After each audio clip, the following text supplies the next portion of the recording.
Esta es la pregunta que voy a intentar contestar y ya les avanzo que probablemente no salgamos con una respuesta clara. Lo que voy a intentar es presentar evidencias, cosas que sabemos. He intentado destilar la información de distintos informes de investigación, informes de consultoría, alrededor de esta pregunta, para que cada uno de ustedes se formen su opinión y sobre todo piensen en cómo podrían a lo mejor hacer algo al respecto de este tema en sus propias organizaciones. Lo que sabemos, y hoy estamos hablando de esto todo el tiempo, es que las tecnologías digitales, y voy a utilizar el término digital o digitalización en un sentido muy laxo y para incorporar todas estas transformaciones que estamos viviendo en nuestras vidas y en nuestras empresas. Las tecnologías digitales están aquí y están en nuestra vida y las usamos cotidianamente y de una manera creciente. También en las industrias, por ejemplo, los datos sobre las ventas mundiales de robots se han triplicado entre 2004 y 2017.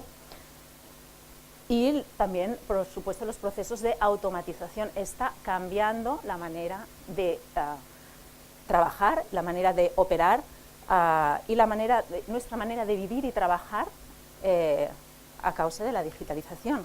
Entonces, mi gran pregunta, y es un tema que creo que debería preocuparnos a todos, y espero convencerles de que sí, que es un tema interesante para pensar en ello, es pensar qué va a pasar con todos estos cambios. Tenemos las dos fotos, ¿no? Las dos imágenes.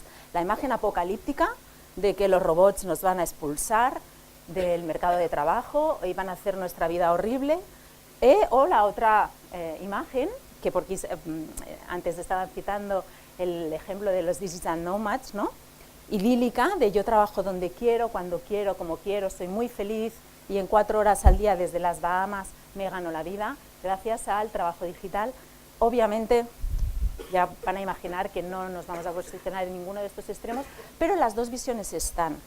Y las dos visiones tienen algo de verdad, de realidad, de datos detrás para poderlas sustentar. Así que un poco voy a pasar por esas informaciones que nos pueden ayudar a dirimir dónde nos podemos situar en este continuo. Pero antes la pregunta, ¿no? ¿Por qué me pregunto? ¿Por qué deberíamos preguntarnos por este bienestar laboral? Entendiendo bienestar laboral de un modo también laxo, de satisfacción, bienestar, satisfacción con todos los aspectos de mi vida laboral. Hay un aspecto claro, es que el bienestar laboral es ley. Por lo menos la gente no puede hacerse daño trabajando. Todos los países tienen alguna ley en este sentido. Luego es lo correcto. Creo que no es necesario pensar demasiado para hacer un caso ético que defienda que la gente debería estar bien en su trabajo. Pero también es lo inteligente, y aquí me voy a demorar un poco más. Voy a utilizar un esquema de análisis de la Organización Internacional del Trabajo que se basa en muchos informes, o sea, esto que voy a explicar aquí, cada una de las flechitas que van a aparecer, existen estudios empíricos que dicen que esto podemos creer que ocurre. Entonces, pongámonos en el extremo de un espacio laboral inseguro, insano. Obviamente tiene impactos negativos para los trabajadores en forma de accidentes, enfermedades, por supuesto genera insatisfacción, y ya pasando a temas más psicológicos, falta de compromiso, burnout, depresión, etc. Cuando esto ocurre a los trabajadores, la empresa observa presentismo, que es estar presente cuando no deberías estar ahí. Por ejemplo, vas enfermo, no puedes producir, pero tú vas porque te sientes obligado a ir.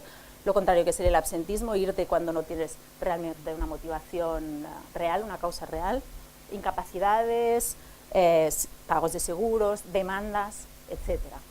Todo esto, obviamente, tiene un impacto negativo para la empresa en forma de incremento de costes, baja productividad, baja calidad y un largo etcétera. Por tanto, podemos establecer una cadena causal desde un espacio laboral inseguro, contrario al bienestar, y un impacto negativo a medio y largo plazo, sobre todo en la empresa. Pero no solo esto. Hay unas causalidades ahí que también es muy importante considerar, que ya no son las físicas, ese accidente, esas enfermedades, sino a través del canal psicológico. un espacio laboral, un contexto laboral no saludable genera estrés, y hablaremos bastante del estrés dentro de un minuto, el cual nos complica, refuerza mucho más estos impactos negativos. Quiero hacer impacto, por tanto, en que un espacio laboral no sano genera impactos directos, pero también indirectos, incrementando el estrés de los trabajadores, los cuales, cuando estamos estresados, normalmente hacemos las cosas peor y, por ejemplo, podemos sufrir más accidentes y utilizar mal un equipo porque no estamos en buen estado. Y luego, además, empeoran nuestras propias prácticas de salud. Por ejemplo, la gente que está más estresada bebe más, fuma más, come peor, no hace ejercicio, etcétera. Lo cual desencadenaría enfermedades crónicas, cardiovasculares, etcétera, etcétera, que también, obviamente, tiene una implicación negativa para la empresa. Y este es el mapa. Fijémonos que, por tanto, hay como dos grandes dimensiones del bienestar. Uno que sería la salud física, simplificando mucho, la salud física, mi cuerpo está bien, y luego el bienestar psicosocial, que es mi mente y mis relaciones están bien. Y me voy a centrar en ambas. Pasaré primero, más rápidamente quizá, por los aspectos físicos y luego pasaremos a los psicosociales. No voy a revisar todo lo que hay sobre impactos de la digitalización en la salud física de los trabajadores, pero sí voy a lanzar unas ideas. Y hay de todo. Hay impactos positivos, hay tecnologías que claramente están siendo muy favorables para la salud física de los trabajadores. Por ejemplo, los drones evitan trabajos en altura, evitan tener que recorrer grandes extensiones y esto obviamente quita riesgos. Tecnologías como los exoesqueletos evitan problemas de sobrecarga, o tecnologías como la realidad virtual pueden ayudar a aprender y practicar tareas que pueden ser arriesgadas, y al practicarlas de la forma más realista posible se evitan accidentes luego en la realidad. Más impactos positivos, todo el Internet of Things puede ayudar a controlar a través de todos los sensores alrededor de los trabajadores, de sus máquinas, etcétera, etcétera, ayuda a controlar las condiciones ambientales y los procesos de fabricación para evitar que éstas perjudiquen a la salud de los trabajadores. En la misma línea, todo el aspecto de wearables que pueden llevar puestos encima a los trabajadores permiten monitorizar el entorno de trabajo, por ejemplo, desde monitorizar la temperatura y ver que no haga demasiado calor en aquel lugar, hasta propia salud, el pulso del trabajador en algún momento puede ser clave para decirle no para y descansa un rato. Y luego, por supuesto, también pueden ofrecer información en el minuto, pues por ejemplo, unas Google Classes, sobre qué hay que hacer, cuál es el procedimiento que a lo mejor necesita hacer en aquel momento, y mejorando así su salud y seguridad. Hay tecnologías en que los impactos son más mixtos, todo lo que sean automatización en general y los cobots en particular, pues evitan repeticiones, en este sentido evitan fatiga física por repeticiones porque se eliminan las tareas más repetitivas precisamente, pero alrededor de la automatización hay un gran riesgo de mayor ritmo de trabajo. Toda la digitalización, no solo la automatización, lo veremos, intensifica el ritmo de trabajo. Y esta intensificación puede llevar, por ejemplo, a que los trabajadores se automediquen con fármacos para aumentar su rendimiento, cosa que es un riesgo muy real y muy peligroso. Y con los cobots, por ejemplo, pues se ha visto que hay un mayor riesgo de choques, que sería un riesgo físico evidente. Todo esto, por supuesto, si se analiza correctamente, se puede contrarrestar. Y en ello, eso es en lo que voy a intentar incidir más, sobre todo cuando hablamos del aspecto psicosocial. Luego hay cuestiones que están siendo negativas y a nadie le va a sorprender. Ustedes probablemente tienen un tipo de trabajo sedentario, sentados normalmente en una silla, la mayoría de ustedes, delante de una pantalla del dispositivo que sea. Esto claramente no es bueno para su salud y lo saben, para su vista, para sus músculos, su esqueleto, etcétera. Está clarísimo y es uno de los problemas de salud más extendidos en los países desarrollados. Problemas de salud asociados al trabajo, por supuesto. Pero luego también existe, de la mano de la digitalización, existen nuevas formas de trabajo muy a corto plazo. Antes se ha mencionado la gig economy, que también se llama trabajo de plataforma. Son trabajos a muy corto plazo en que además esa persona que hace el trabajo no es mi empleado, con lo cual yo no tengo ninguna responsabilidad por su bienestar, pero esa persona está ahí sola y ella no sabe tampoco a lo mejor cómo atender su propia salud. Estas personas no reciben un apoyo en cuestiones de salud y seguridad en el trabajo, con lo cual en realidad están ante un mayor riesgo del que estaban con las relaciones de trabajo más tradicionales. Esto es todo un mundo por explorar. Está cambiando mucho la forma como entendemos el trabajo y esto tiene implicaciones para el bienestar de las personas. Pero como os decía, en todo esto tiene un rol muy importante el estrés, porque el estrés tiene efectos directos sobre accidentes, etc., y efectos indirectos, agudizando las malas prácticas, las cuales a su vez acaban revirtiendo también negativamente en la empresa. Así que vamos a prestar atención a estos impactos de la digitalización en el bienestar psicosocial. Y una vez más, no me voy a centrar en todo, pero sí que les voy a dar un curso básico de estrés laboral, acelerado. En un minuto van a entender básicamente de dónde viene el estrés. Esta es una versión simplificada de una de las teorías más influyentes sobre estrés laboral, que básicamente dice que tenemos estrés cuando, de manera sostenida en el tiempo, las demandas laborales a que hacemos frente están muy por encima de los recursos que tenemos para hacer frente a esas demandas. Es una cuestión de balance. Si hay una falta de balance, insisto, sostenida en el tiempo, tendremos estrés. Entonces, las demandas laborales, hay muchas, unas están muy relacionadas con el contenido del trabajo, básicamente el tema de la cantidad, del ritmo de trabajo, los cambios, ¿cómo llamamos los cambios? Suele ser algo también que nos resta energía, demanda sería todo lo que nos resta energía, cualquier ambigüedad de no tener claro cuál es nuestro rol, problemas con los horarios de trabajo, todo esto va drenando energía, va drenando en la mayoría de casos, que conste que, por ejemplo, un cambio organizativo se puede vivir positivamente, no siempre esto es estrictamente negativo, algunas de estas demandas pueden vivirse como reto, siempre y cuando creamos que tenemos los recursos suficientes para hacerles frente. Por tanto, aquí estamos yendo en general esto nos quita energía y puede acabar causando estrés. En cuanto al contexto de trabajo, la cultura de la organización en la que estamos, el problema de la inseguridad laboral, si tengo un conflicto entre trabajo y hogar, entre trabajo y vida personal, todo esto va drenando recursos. El trabajo nos puede dar recursos para ayudar a contrarrestar todo eso. Por ejemplo, este es muy, muy importante, darnos capacidad de control sobre nuestro propio trabajo. Este es fundamental, tanto que esta teoría se la ha llamado teoría de las demandas control, no recursos. Hay una versión que se centra solo en el control, es muy importante para contrarrestar todas esas demandas, para hacerles frente, tener capacidad de control sobre el propio trabajo, tener autonomía para decidir cómo hacer el trabajo. Es muy importante también, muy cerca del control, cualquier forma de apoyo social. El apoyo social puede ser el apoyo de tus compañeros, puede ser el apoyo de tu superior, también el apoyo que vivas en casa, ¿no? El feedback, la información que recibes sobre tu propio desempeño, aún más si es autogenerado, porque ahí aumenta mi autonomía y mi control. El feedback es un recurso muy valioso.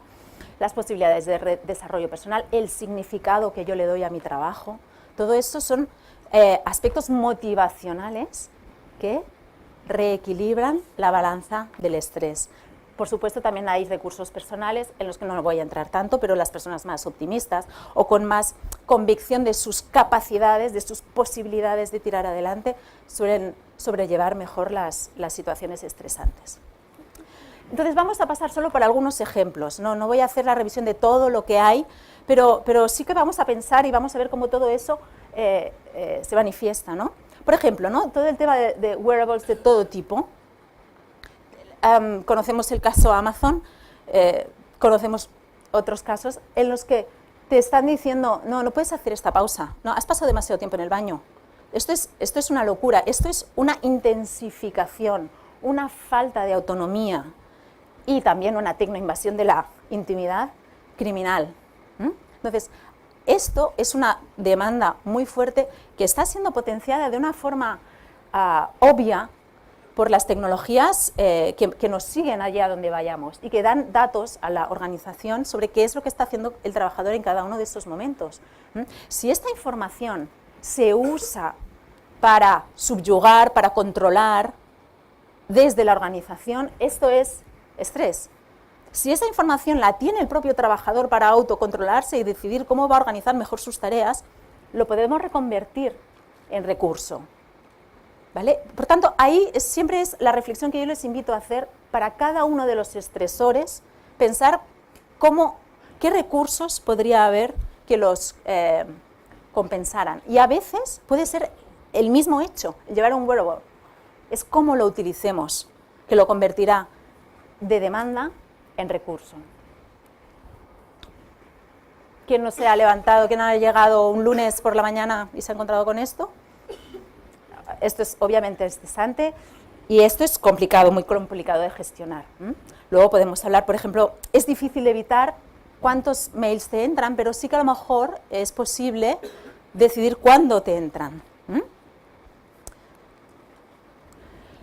Y obviamente cuando los sistemas no funcionan, cualquier tipo de tecnología no funciona, ahí hay una sobrecarga de trabajo, tengo que solucionarlo, una ambigüedad de rol, me toca solucionarlo, y todo esto genera estrés, que si hay un buen equipo de apoyo tecnológico, lo compensamos.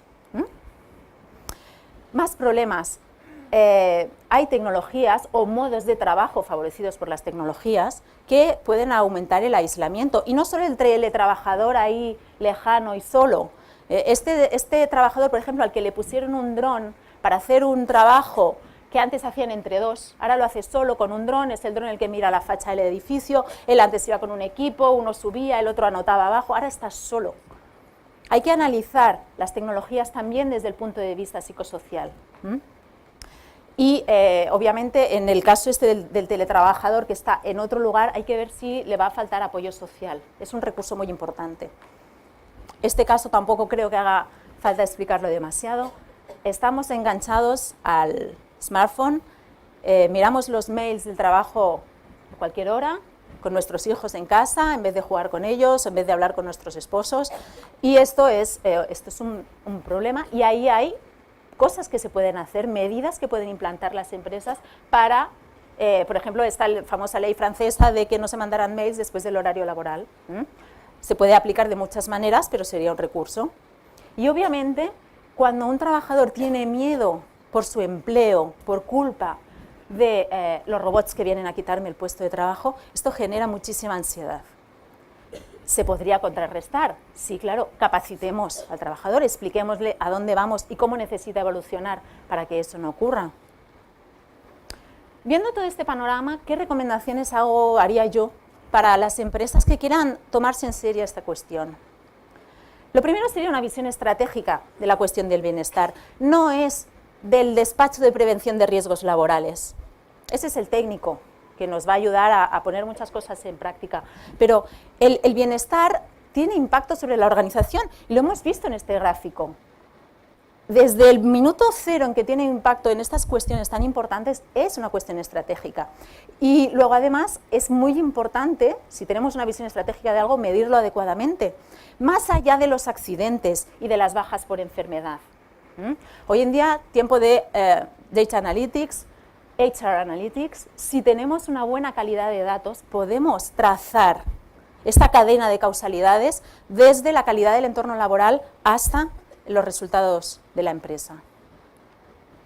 En segundo lugar, los cambios tecnológicos que ustedes vayan a plantearse, hay que evaluarlos desde el punto de vista del bienestar, no solamente de la productividad y la disminución de costes, desde el punto de vista físico, desde el punto de vista psicosocial, que ya hemos comentado, siempre valorando, proporcionar esos recursos acordes con las demandas. Y finalmente, en el caso de que decidan intervenir para mejorar el bienestar de sus trabajadores, por favor, diríjanse a las causas, no a los síntomas. A eso le llamamos intervención primaria. Una intervención primaria ataca el espacio de trabajo. Es ahí donde están las causas. Es ahí donde tienes todas esas presiones, ¿de acuerdo? No es una acción óptima, por ejemplo, enseñar a los trabajadores gestión del estrés o time management, porque quiere decir que ese estrés ya está ahí. Eso es una acción secundaria. Si no hay remedio, si no podemos eliminar ese estrés o esos riesgos de accidente, vayamos a acciones secundarias, vayamos al empleado afectado. Pero primero solucionemos el problema de raíz, es mucho más barato. Lo que pasa es que requiere pensar y a veces cambiar la manera de hacer las cosas. Y ya lo último, obviamente, sería la intervención terciaria, que es el que ya se me ha matado, se me ha roto algo, ha tenido un accidente, ha tomado una baja por depresión, ayudarle a reincorporarse adecuadamente en el trabajo. Esta sería, obviamente, nuestra última opción. Y en el caso de que intervengan, por favor, midan lo que comentaba antes sobre el Analytics. Hagan un plan de medición y evaluación de estas intervenciones, porque solamente así sabrán si están funcionando.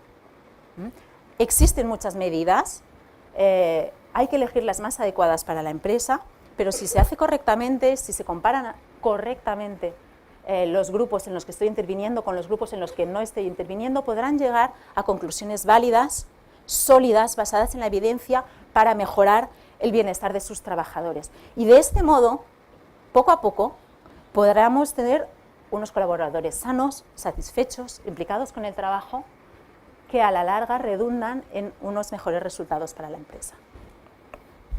Gracias.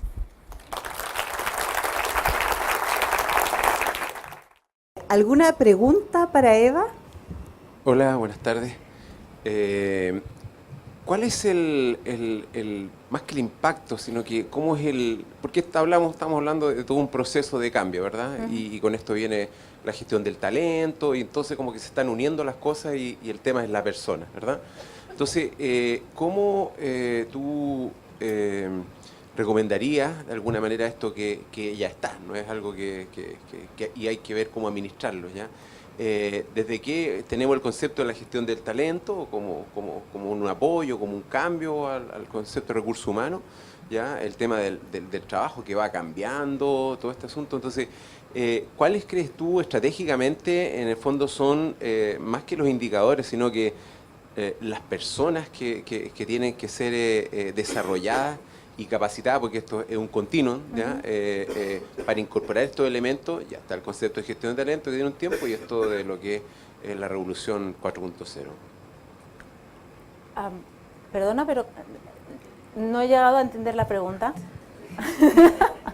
Que teniendo en cuenta todas estas cosas que tienen como mirada los cambios que se están presentando, sí, y tiene como objeto la persona, sí, ¿ya?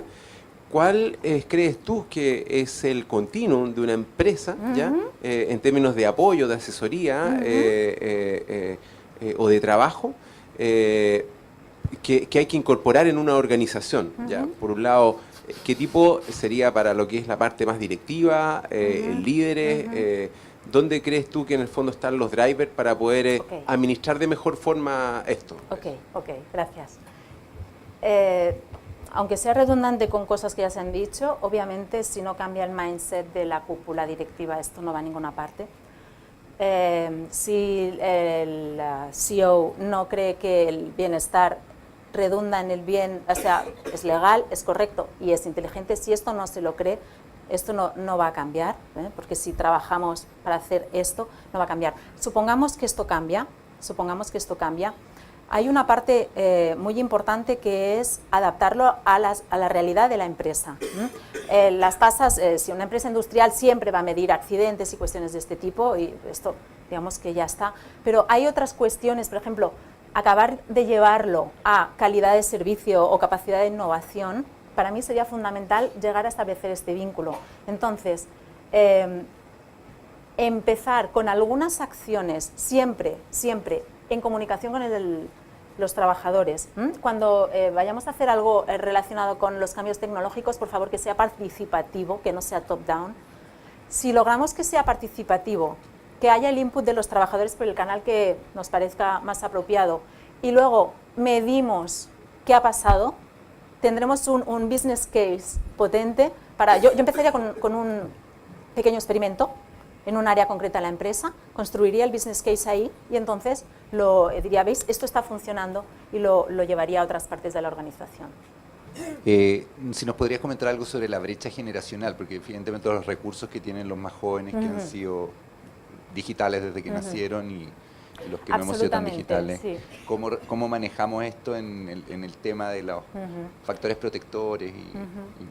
Es así, cuando hablaba de los recursos, había los laborales y los personales. Obviamente los recursos personales frente a la tecnología cambian mucho según la experiencia previa de esta persona. Normalmente las generaciones de más edad pueden tener más resistencia o más dificultad para el aprendizaje tecnológico, y en este sentido hay que dotarles de los recursos organizativos apropiados. Esto no es un café para todos y todo el mundo toma el mismo café negro con una gota de leche, sino que hay que adaptar estos recursos laborales que yo voy a proporcionar a las necesidades de cada categoría de trabajador, idealmente al individuo, ¿no?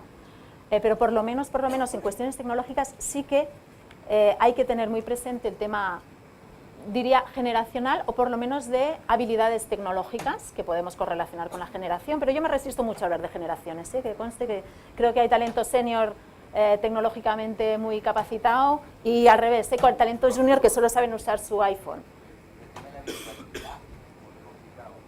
Los jóvenes se reúnen por WhatsApp. Ajá. Sí. Bueno, esto es, sí, los mayores, lo digo en voz alta porque no se habrá oído, dice la virtualidad, ¿no? Los mayores quieren reunirse en persona y los jóvenes se reúnen virtualmente con muchísima facilidad. Es exactamente lo mismo. Ahí sí que probablemente con una buena preparación, el tema virtual es complicado, es muy complicado, ¿eh? Es complicado para el que hace algo virtual y no está acostumbrado, es complicado para el teletrabajador habitual, que es el único que está fuera en una reunión colectiva. Ahí tenemos una charla nueva sobre el tema, pero con una buena preparación de lo virtual, con una buena explicación de esto es lo que podéis esperar, esto es lo que va a pasar, es mejor actuar de esta manera, estos son los códigos, ¿no?, en una reunión virtual que no solemos tener presentes, y un poco de práctica. Y luego probablemente yo añadiría un análisis post, después de la reunión virtual, qué fue bien, qué fue mal. Por favor, que la tecnología funcione, obviamente, pero sí, claro que necesitan un poco más de acompañamiento, sin duda. I think we all agree that work can be very stressful. But sometimes working from home has as many stresses. And as we go to the gig economy, and you don't necessarily have an employer that's providing you health care or support or benefits or looking out for your well-being, how, as we go forward with more gig workers, do we handle all these HR issues? Yes, that's a very interesting question, and it's not easy, and it depends a lot on legislation. What laws we have regarding work are going to impact what we do with gig workers and their health. And I would like, and many other experts I know would like, to have laws for workers in general, not for employees, not for certain kind of workers. We would like to have laws for the health of anyone who works. But we still don't have that, and I don't know if we will have that. So in the meanwhile, if the gig economy is based, which is in platforms which collect the data of the gig workers, you really, the platform really knows a lot about what's going on with that worker through that data. So saying, no, I don't have anything to do with that because she is not my employee, but you have the data and you can know that maybe this person is working too much, for example. And I think that kind of information should not be forgotten. But nowadays, companies are not forced to use that data. They can just forget it and look the other way around. So the other avenue is to train or inform gig workers about what their health, their well-being, and that's a public obligation, I think. So complicated. Bien, vamos a cerrar las preguntas con Eva. Vamos a seguir. Muchas gracias, Eva. Gracias.